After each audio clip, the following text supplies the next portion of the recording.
Hello everyone, welcome back to another video. HP JBT commission 2025 जिसकी notification out हो चुकी है, 600 पद भरे जाएंगे। आज से हम जेबीटी कमीशन के लिए यूट्यूब पे क्लासेस स्टार्ट करने जा रहे हैं। शुरुआत करेंगे हम प्रीवियस ईयर पेपर से।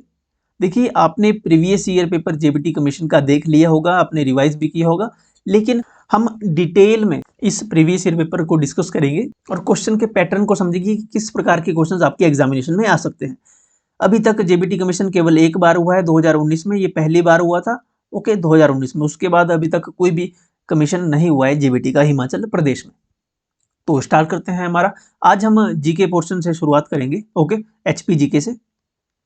एचपी जीके का पहला प्रश्न है, the highest peak of Himachal Pradesh lies in which district of Himachal Pradesh. Himachal Pradesh का जो सबसे ऊंची पीक है, सबसे ऊंची चोटी है, वो हिमाचल प्रदेश के किस जिले में स्थित है? लाहौल स्पीति, किन्नौर, कुल्लू और शिमला। देखिए, पहला ही क्वेश्चन यहाँ पे पीक से पूछा गया है, चोटियां हिमाचल प्रदेश की जो कि सबसे महत्वपूर्ण है। हिमाचल प्रदेश की सबसे ऊंची चोटी है शिला पीक।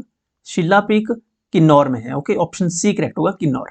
शिला पीक की अगर एल्टीट्यूड की बात करें तो 7025 मीटर अबव सी लेवल शिला पीक का एल्टीट्यूड है, डिस्ट्रिक्ट किन्नौर में है। दूसरे नंबर पर है हमारा लियोपुरगिल।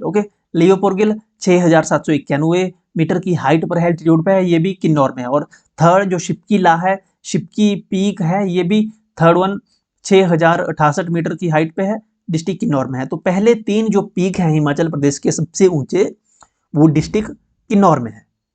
फोर्थ पे आता है मनीरंग, 6597 मीटर हाइट है, ये है स्पीति में।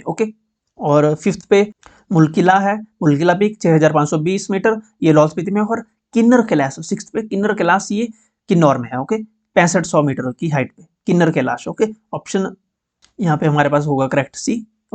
किन्नौर। शिमला में चूड़धार पीक है, शिमला और सिरमौर के बीच में शिमला में आती है चूड़धार पीक, 3647 मीटर की हाइट पे। ये कुल्लू में है साचा पास। एक साच पास है, ये चंबा में है साच पास। यहाँ पे साचा है, साचा आ की मात्रा है इसमें, साचा। साचा पीक कुल्लू में है और साच ये पास है, ये दर्रा है साच पास, ये चंबा में है। साच पास चंबा में है, साचा पीक है, ये चोटी है, ये कुल्लू में है। ये डिफरेंस ध्यान में रखें, ये कंफ्यूज करते हैं ऐसे वर्ड्स। नेक्स्ट क्वेश्चन है, इंद्रहार दर्रा, इंद्रहर लिखा है यहाँ पे, इंद्रहार होगा। इंद्रहार दर्रा हिमाचल प्रदेश की किस पर्वत श्रृंखला में स्थित है? Indrahar pass is located in which mountain range of Himachal Pradesh. Indrahar pass जो है ये कांगड़ा और भरमौर के बीच में है, कांगड़ा और भरमौर के बीच में। तो ये धौलाधार रेंजेस में आता है। धौलाधार रेंजेस, आपको पता है कि कांगड़ा में धौलाधार रेंजेस है। धर्मशाला कांगड़ा, यहाँ धौलाधार रेंजेस है। तो ये जो इंद्रहार पीक है, ये धौलाधार रेंजेस में आएगा। ऑप्शन सी करेक्ट होगा यहाँ पे। कांगड़ा और भरमौर के बीच में है। इसका एल्टीट्यूड 4320 मीटर है, 4320 मीटर एल्टीट्यूड है इंद्रहार पीक का। शिवालिक पीक कहाँ है? शिवालिक की जो पहाड़ियां हैं, शिवालिक पहाड़ियां, ये सबसे छोटी पहाड़ियां हैं हिमाचल प्रदेश में। कहाँ है ये? जैसे डिस्ट्रिक्ट बिलासपुर हो गया, ऊना है, ऊना, बिलासपुर, हमीरपुर हो गया। और ये जो तीन हैं, और ये जो तीन डिस्ट्रिक्ट्स हैं, ये तो कंप्लीट शिवालिक हिल्स में आते हैं। इसके अलावा जैसे डिस्ट्रिक्ट सोलनएस का कुछ एरिया शिवालिक हिल्स में आता है, मंडी का जो लोअर मंडी है वो शिवालिक हिल्स में आती है। तो ये जैसे कांगड़ा है, कांगड़ा के नीचे वाले एरिया जो हमीरपुर के साथ लगते हैं, वो भी शिवालिक हिल्स में आते हैं। और झांसकर रेंजेस में कौन कौन से आते हैं? झांसकर रेंजेस में आता है हमारा लाहौल स्पीति और किन्नौर। झांसकर रेंज जो है, ये झांसकर रेंज है, ये चाइना के साथ बाउंड्री शेयर करती है। चाइना के साथ इंटरनेशनल बाउंड्री शेयर करती है झांसकर रेंज, ये सबसे लास्ट वाली रेंजेस है। नेक्स्ट क्वेश्चन है, टॉन्स नदी हिमाचल प्रदेश की निम्नलिखित नदियों में से किसकी सहायक नदी है? टॉन्स के साथ है टॉन्स, पब्बर, आंध्रा, हमने डिस्कस किया हुआ है। ये सारी यमुना की ट्रिब्यूटरी हैं। ऑप्शन ए करेक्ट होगा, Yamuna river. Tons river is a tributary of Yamuna river. Option A correct होगा। टॉन्स गिरी,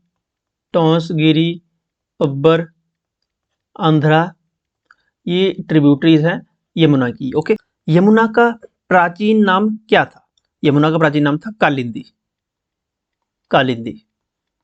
चिनाब का वैदिक नाम क्या था? चिनाब का वैदिक नाम था असिकनी, या है वैदिक नाम है असिकनी।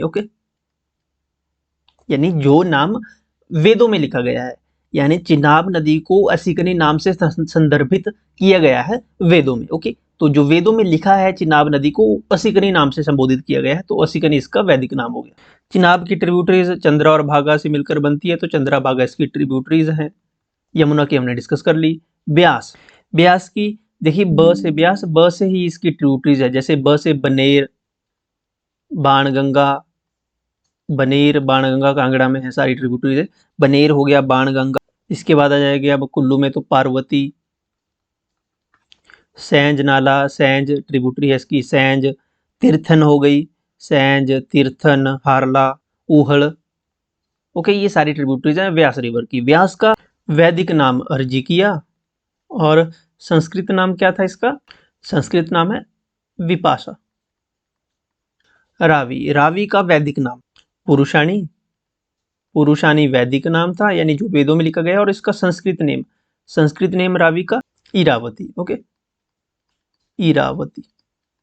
रावी की ट्रिब्यूटरीज भांदल हो गया, भांदल रिवर, तंतगिरी है एक, तंतगिरी, सिउल, साल। ओके, ये ट्रिब्यूटरीज है रावी की। ओके, देखिए जो एचपीआरसी है, जो पहले एचपीएसएससी था, एचपीआरसी ये क्वेश्चंस पूछता है रिवर से, झरने, नदियां, माउंटेन, यहाँ से ये क्वेश्चन पूछता है, छोटे छोटे क्वेश्चंस। ओके, एचपीपीएससी का जो पैटर्न है, एचपीपीएससी शिमला का, वो क्वेश्चन पूछने का अलग है। एचपीआरसी जो पहले एचपीएसएससी था, उसका क्वेश्चन का पैटर्न अलग है। ओके, वो उतने ज्यादा हार्ड लेवल के क्वेश्चन नहीं पूछता है जितना एचपीपीएससी शिमला द्वारा पूछे जाते हैं। ओके, यहाँ पर आपको अजीबोगरीब क्वेश्चन मिलेंगे एचपीआरसी में। ओके, नेक्स्ट क्वेश्चन है, द लेडी ऑफ केलोंग है एक, the lady of Kelong is lady of Kelong glacier है एक, इसका नाम जो लेडी ऑफ केलोंग है, ये एक महिला थी, लेडी एनशिंदे नाम था उनका, उनके द्वारा दिया गया था। 6061 इसका एल्टीट्यूड है, और इसे केलोंग से आपको क्लियरली आप इसको देख सकते हैं, केलोंग से। Okay, geographical survey of India द्वारा इसको रिकॉर्ड किया गया है as lady of Keylong. Okay, क्योंकि जब इसकी थोड़ी बहुत बर्फ जो है इसमें स्नोफॉल होती है, जो पिघलती है, तो इसमें ऐसा लगता है कि एक लेडी का फोटो बनाओ। Okay, walking lady. इसके अलावा भागा ग्लेशियर है लाहौल वैली में। ओके, हिमालयन रेंज में भागा ग्लेशियर भागा नदी को पानी देता है। भागा ग्लेशियर जो है ये 25 किलोमीटर लंबा है, 25 किलोमीटर लॉन्ग है। ओके, इसके अलावा अदर ग्लेशियर जो है, जैसे मुकिला ग्लेशियर है, ये कहाँ पे है? मुकिला ग्लेशियर ये भी भागा वैली में लोकेटेड है, 6478 मीटर की हाइट पे। ओके, मुकिला ग्लेशियर नाम याद रखें, भागा वैली लाहौल स्पीति में। हिमाचल का सबसे बड़ा ग्लेशियर कौन सा है? सबसे बड़ा जो ग्लेशियर है वो है बड़ा शिगड़ी। इंपॉर्टेंट क्वेश्चन है, बड़ा शिगड़ी। बड़ा शिगड़ी सबसे बड़ा ग्लेशियर है हिमाचल प्रदेश का, लार्जेस्ट ग्लेशियर ऑफ इन हिमाचल प्रदेश। कहाँ पे है? चंद्रा वैली में। ओके, बड़ा शिगड़ी चंद्रा वैली में है, चंद्रा वैली लाहौल में। ओके, और बड़ा शिगड़ी किसको पानी देता है? ये चिनाब नदी को पानी देता है। ओके, चिनाब रिवर को। देखिए गुरु गोविंद सागर को तो अलग कर दें, गोविंद सागर झील है, गोविंद सागर झील ये तो सतलुज नदी पे है। ओके, तो ये तो लिस्ट से हट गया, नन ऑफ दिस भी हट गया। पंडोह डैम हमारा ब्यास रिवर पे है, लेकिन जो बड़ा डैम है वो है पौंग डैम। पौंग डैम कहाँ पे है? पौंग डैम कांगड़ा में है। इसका अदर नेम भी है। पौंग डैम को और किस नाम से जाना जाता है? मैंने आपको प्रीवियस वीडियो में, एक वीडियो में हमने डिस्कस किया था। इसे महाराणा प्रताप सागर डैम के नाम से भी जाना जाता है। Okay, Maharana Pratap Sagar dam Pong dam का ही नाम है, डिस्ट्रिक्ट कांगड़ा में है, और 1960 में ये बांध बना था। ओके, पंडोह डैम की बात करें तो पंडोह डैम ये डिस्ट्रिक्ट मंडी में है, और ये पानी देता है बल्ल वैली को। बल्ल वैली मंडी में है, आपको पता है काफ़ी फर्टाइल वैली है ये। बल्ल घाटी में जितनी भी सिंचाई होती है पंडोह डैम से इसको भी पानी मिलता है। ओके, सतलुज ब्यास लिंक द्वारा। नेक्स्ट क्वेश्चन है,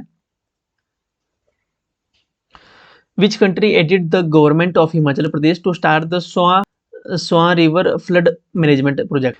स्वां नदी बाढ़ प्रबंधन परियोजना शुरू करने के लिए किस देश ने हिमाचल प्रदेश सरकार की सहायता की है? तो आपको पता होना चाहिए स्वां रिवर कहाँ है। स्वां रिवर कहाँ है? ये डिस्ट्रिक्ट ऊना में है स्वां रिवर।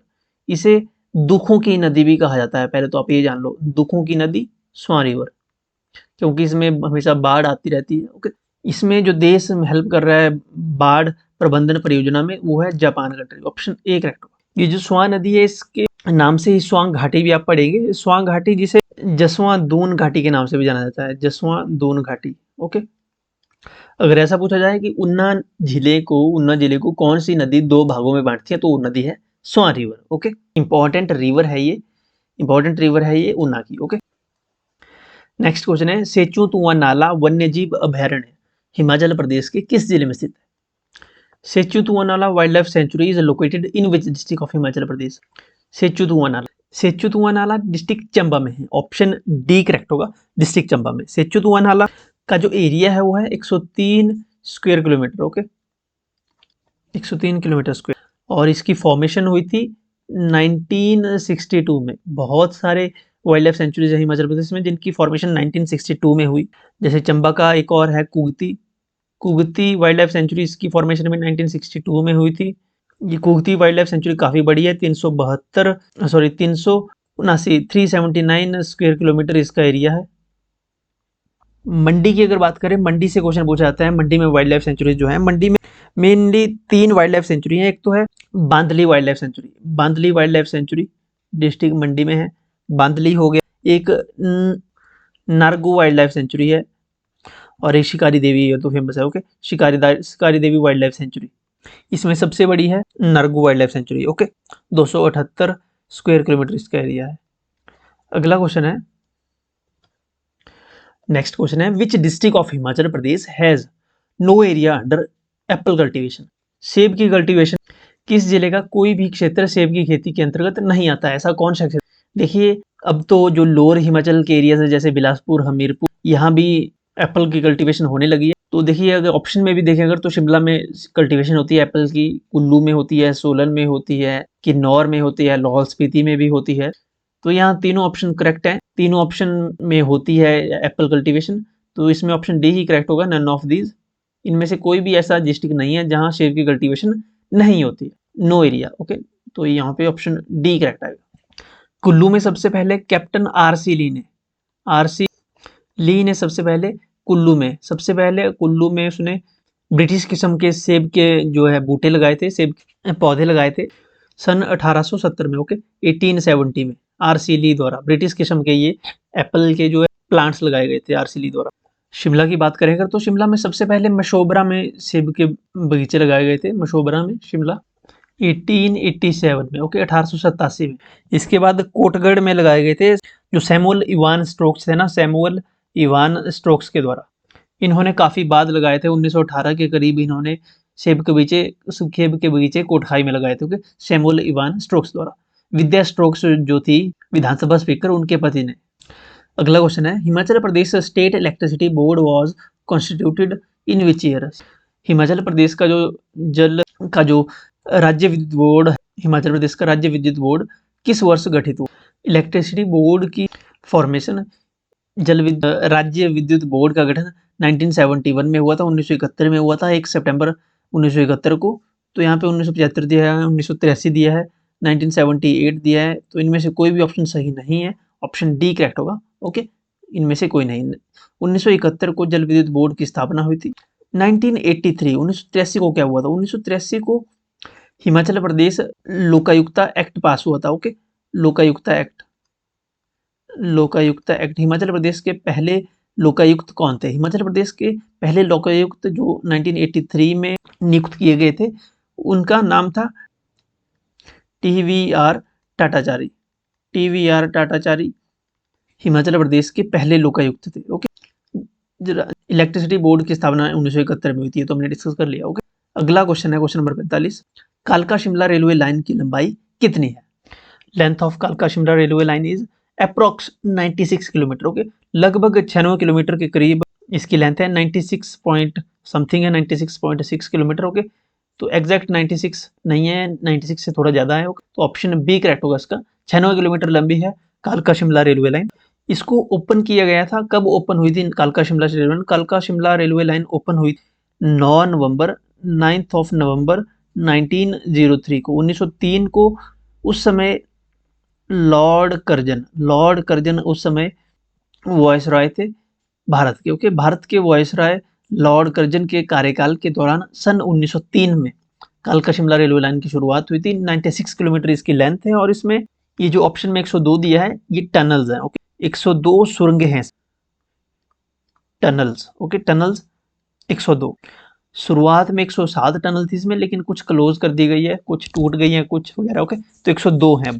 सबसे लंबी टनल कौन सी है? सबसे लंबी टनल है बरोग टनल। ओके, बरोग टनल जो है ये सबसे लंबी टनल है, ये टनल नंबर 33 है ये। ओके, टनल नंबर 33 ये 1143 1 किलोमीटर से ज़्यादा लंबी ये सुरंग है। ओके, 1143 किलोमीटर ये मीटर, सॉरी 1143 मीटर यानी 1 किलोमीटर से ज़्यादा लंबी ये सुरंग है। Okay okay, so that's it, आज के लिए इतना ही काफ़ी।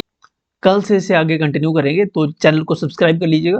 जल्द ही आप टेस्ट सीरीज़ हम लॉन्च कर देंगे। ओके, हम खुद टेस्ट सीरीज़ को डिज़ाइन कर रहे हैं, खुद बना रहे हैं टेस्ट सीरीज़, जिसमें आपको क्वालिटी के क्वेश्चंस मिले। ओके, जो आपके एग्जामिनेशन के लिए हेल्पफुल रहे। ओके, तो चैनल को सब्सक्राइब कर लीजिए। फॉलो आप कर सकते हैं हमें टेलीग्राम, व्हाट्सअप, इंस्टाग्राम पे। इन सभी के लिंक आपको पहले कमेंट में मिल जाएंगे और वीडियो की डिस्क्रिप्शन में इनके लिंक आपको मिल जाएंगे। फॉलो कर लीजिएगा। अगर आपका कोई क्वेश्चन है, कोई भी आपका डाउट है, तो आप पर्सनली इंस्टाग्राम पे हमें मैसेज करके पूछ सकते हो, मैं आपको रिप्लाई कर दूंगा। इंस्टाग्राम पे कम्युनिकेशन ईजिली हो जाती है as compare to other platforms. And comment section तो ओपन हमारा है ही, तो आप कमेंट में भी लिख सकते हो। ओके, मैं ये उम्मीद कर रहा हूँ कि आपने चैनल ऑलरेडी सब्सक्राइब कर लिया है। अगर सब्सक्राइब नहीं किया है तो सब्सक्राइब कर लो। Okay, thank you.